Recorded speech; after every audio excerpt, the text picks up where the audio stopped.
अपने अपने गुण धर्म के अनुसार कार्य करते हैं। आँख का गुण क्या है, धर्म क्या है? कान का गुण क्या है, धर्म क्या है?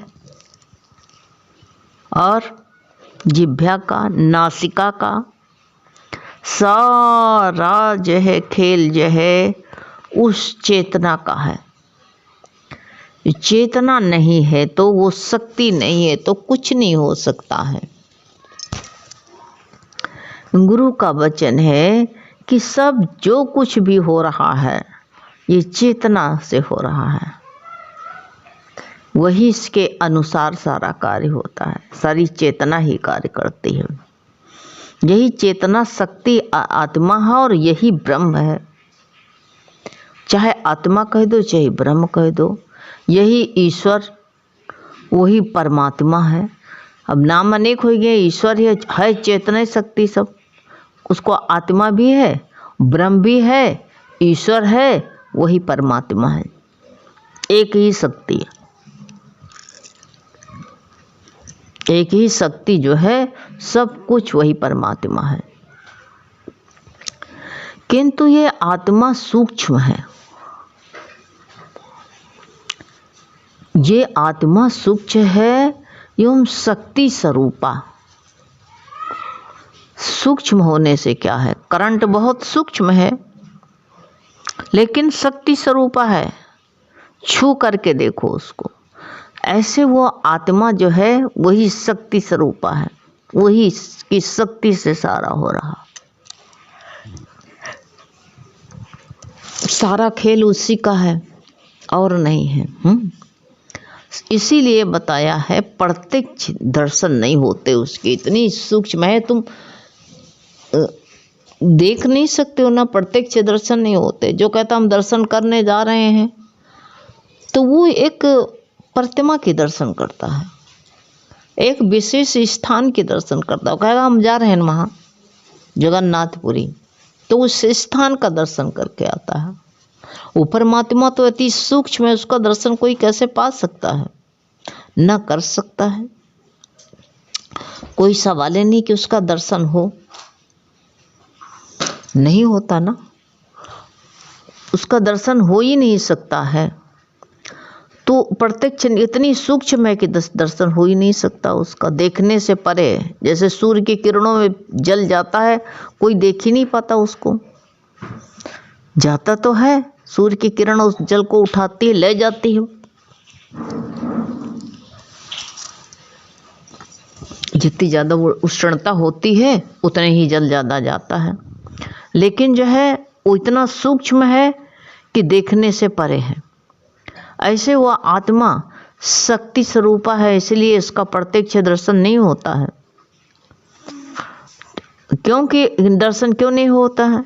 क्योंकि चित्त में वासनाएं हैं, जिससे कहते हैं वो भिन्न भिन्न चीज हमको दिखाई देगी। हैं, विचारों की तरंगें उठती हैं और इन तरंगों के कारण ही आत्मा का जो है अनुभव नहीं होता, प्रत्यक्ष नहीं हो पाता है, तरंगों में विलीन हो जाता है। पानी में तरंग आती है तो नीचे पानी में जो पड़ा रहता नहीं दिखता है ना। जो तरंग ना उठे, पानी शांत रहे तो एक बाल भी पड़ा रहे तो दिख जाएगा। ऐसे प्रत्यक्ष वो सत्य का प्रत्यक्ष अनुभव नहीं होता है। अब वो कहते हैं जो, और वो कहते हैं सभी रूप में वही रहता है, दूसरा होता नहीं, सभी रूप में वही है। और सब हर एक जो सत्तावान चीज है उसी शक्ति से सत्तावान होती है, उसी से सत्तावान होती है। कहते हैं इसी चित्त में जो विभिन्नता है, विभिन्न प्रकार की वृत्तियां हैं, जिनसे कहते आत्मा का प्रतिबिंब प्रकट नहीं होता, स्पष्ट नहीं हो दिखाई देता। प्रत्यक्ष कैसे दिखाई दे कि ये वृत्तियां जो है उस आत्मा में कहते हैं प्रतिबिंबित है, उसी में आत्म रूप में जो है से भिन्न प्रकार की जो है वृत्तियां हमारी अलग अलग बिखरी पड़ी हैं। तो बिंब कहाँ से स्पष्ट होगा? नहीं हो पाएगा ना, नहीं दिखाई देता है ना। योग सिद्धांत है। यदि इन कहते चित्त की वृत्तियां का निरोध कर दिया जाए तो फिर आत्मा का अनुभव हो सकता है। नहीं, क्या कर दिया जाए? ये हमारे चित्त में जो विक्षेप आते हैं, हलचलें आती हैं, इनका रोक दिया जाए, तो इसी का निरोध किया जाए, रोक दिया जाए, तो अपने आप ही वो पानी हिलता हुआ हो को रोक दो तो अपने आप ही दिखने लगता, अपनी शक्ल भी दिखने लगेगी। तो कहते आत्मा का अनुभव हो सकता है। इसलिए योगी आत्मज्ञान के लिए उनका निरोध करता है, सब तरफ शांत एकांत ढूंढता है, सब शांत हो जाता है।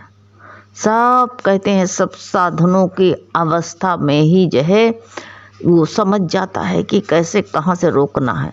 और यही बात गुरु समझाते हैं। चित्त का जब चित्त बिखरा हुआ हलचल में है चित्त, तभी कहते हैं सब चीज़ दिखाई नहीं देती है। ये विक्षेप्त कारण, ये विक्षेप्त है, इसके कारण नहीं दिखता है। और वही जब मानुष को जो है, जब आत्मज्ञान हो चुका है, जिसको उसका अनुभव हो चुका है, तो जिसका चित्त शांत हुआ है, यूँ विक्षेप्त रहित है, हलचल नहीं है, हिल नहीं रहा है, मन किसी तरफ भाग नहीं रहा है, तो उसको अपने आप साक्षात्कार हो जाता है। करने के लिए नहीं, ये नहीं कि संत महात्मा बन जाएं, योगी बन जाएं, ऐसा भी नहीं है ना। बनने से कुछ नहीं होता है, बना तो पहले से है, लेकिन जो है इंसान सब बना पड़ा, बिगड़ा कोई है ही नहीं, आवरण है, बस आवरण रहित हो जाए, बस यही इतना करना हो नहीं, जिसमें कहते कुछ करने की आवश्यकता ही नहीं है। चित्त का ही अभाव, चंचलता का अभाव चित्त में जो भरा पड़ा है, उसी को जो है अभाव मिट जाए, बस भला क्या करें, बताओ तुम। तात्पर्य है कि आत्मज्ञान की स्थिति में केवल आत्मा ही शेष रहती है और कुछ नहीं रहता, शेष आत्मा ही एक बचती है। और मन शरीर संसार आदि यही सब विक्षेप्त हैं। पहला मन है, वो संसार में घुसता है, और संसार में घुस करके जो विपरीत मिलता है तो हालता डोलता आता है। यही विक्षेप्त है, उसका विक्षेप्त है। और जो स्थिरता में बैठ गया तो अपने आप विक्षेप्त समाप्त हो जाते हैं। फिर कहते हैं किसका निरोध करें, किसको रोकोगे? जो दूसरा है ही नहीं, जब है ही नहीं दूसरा, एक कहते हैं चित्त जो है चिंतन में समा गया ना, तो किसको रोक करे बताओ? कोई रोकने की कोई वही नहीं है, कोई रोकने थामने की बात ही नहीं है।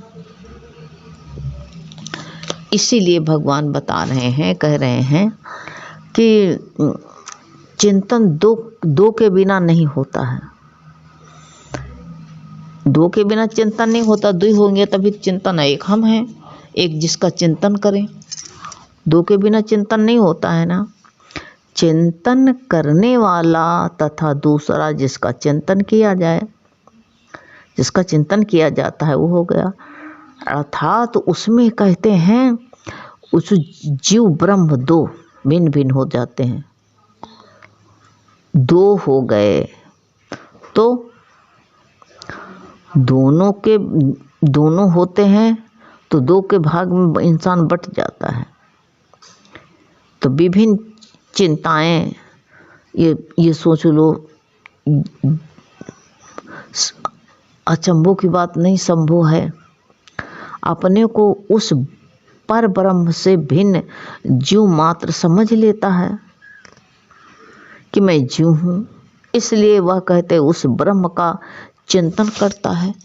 कहीं क्या कर रहे हो? कहीं समाधि लगाए हैं, कहीं किसके, कहीं ध्यान कर रहे हैं, कहीं किसका ध्यान कर रहे हो? किसका ध्यान कर रहे हो पहले बताओ? तो क्या कहेंगे कि भगवान का ध्यान कर रहे हैं। गुरु कहते तू स्वयं भगवान है, लेकिन तुम भगवान का ध्यान कर रहे हो। ये बड़ा कठिन होता है। उस ब्रह्म का चिंतन क्या है? क्योंकि तो उससे जो है अपने को अलग मानता है, अलग देखता है ना। तो देखने वाला उस ब्रह्म से भिन्न हुआ कि नहीं हुआ? बताओ। भिन्न हुआ, तभी वो देखता है। जैसे कहते किसको देख रहे हो तुम, तो क्या बताओगे? कोई तुमसे पूछे कि तुम किसको देख रहे हो, तो तुम क्या बताओगे? बताओ। किसी को तो बताओगे कि हम उसको देख रहे हैं। कौन आया? चिड़िया आई, गाय आया, कोई ना कोई तो देख रहे हो तब तो हैं किसी को। इसलिए बताया है देखने वाला तो उस ब्रह्म से अलग हो गया है ना, अपने को अलग सत्ता मान लिया, तभी तो देखता है। और ये स्थिति कहते हैं, ये स्थिति जो है, जब ज्ञान के पहले की स्थिति है। और जब मन में ज्ञान का वो जागृत हो जाता, अंकुर फूट जाता है, तो मन में उस ब्रह्म का जो है आभास हो गया है। पहले कैसे भी तुम थे, जब आभास हो गया है तो इससे कहते द्वैत रहता ही नहीं, समाप्त हो जाता है। और अगर नहीं आभास हुआ है तो द्वैत बना रहता है। इस स्थिति में मैं ब्रह्म हूँ का चिंतन भी करता है। ऊपर से कह देता मैं ब्रह्म हूँ, किंतु उसमें भी कहते ब्रह्म दो किते। मैं चिंतन करता हूँ, दो हो गया ना ब्रह्म। अब ये जो है दो की गुंजाइश ना हो, जहाँ दो की गुंजाइश नहीं हो, एक ही ब्रह्म हो, जहाँ द्वितीय नाश और दूसरा हो ही ना, आत्म ज्ञान को प्राप्ति जो हो जाती है, तो यही कहा शंका रहित एवं मुक्त मन वाला होता है। मन भी मुग्ध हो जाता है। मन से मुक्ति होने के कारण ही वह सब द्वंद्व ही, सारे द्वंद्वों के पार हो करके केवल आत्मा में स्थित रहता है। उसके सभी आग्रह समाप्त हो जाते हैं। उसका अहंकार गलित हो जाता है। रही नहीं, अहंकार कहाँ रह गया है? तो जिससे वह कहते कर्तव्य का अभिमान भी नहीं रहता है कि मेरा कर्तव्य था, मैंने किया, नहीं। वह कहते हैं यम नियम आदि जितने भी मुक्तिकारी योग हैं, उन्हें कहते आग्रह पूर्वक संग्रह नहीं करता है। इसमें से थोड़ा ज्ञान ले लें, उसमें से थोड़ा ज्ञान ले लें, बटोर लें, वो कुछ नहीं करता है। उसके अंदर पहले भरा ही है। कहा दूसरे अध्याय में कहा है बड़े जलाशय के मिल जाने पर छोटे जलाशय की आवश्यकता नहीं रहती।